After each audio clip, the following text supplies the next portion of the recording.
अस्सलाम वालेकुम friends, welcome back to my YouTube channel daily tips with Asma.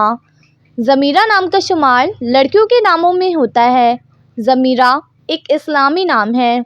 ज़मीरा नाम की इब्तदाई तारीख उर्दू ज़ुबान से निकलती है। ज़मीरा नाम की लड़कियों के लिए खुशकिस्मत नंबर 6 माना जाता है। ज़मीरा नाम की लड़कियां बहुत हुनरमंद होती हैं। ज़मीरा नाम की लड़कियों के लिए खुशकिस्मत दिनों में इतवार और मंगल का दिन शामिल है। ज़मीरा नाम का मतलब है खूबसूरत और दुबली। ज़मीरा नाम के अफराद के लिए मुवाफिक पत्थरों में पुखराज पत्थर शामिल है। ज़मीरा नाम की लड़कियों में ज़्यादातर सलीकामंद लड़कियां पाई जाती हैं। ज़मीरा नाम के अफराद के लिए मुवाफिक रंगों में सुर्ख और जंगनुमा रंग शामिल है।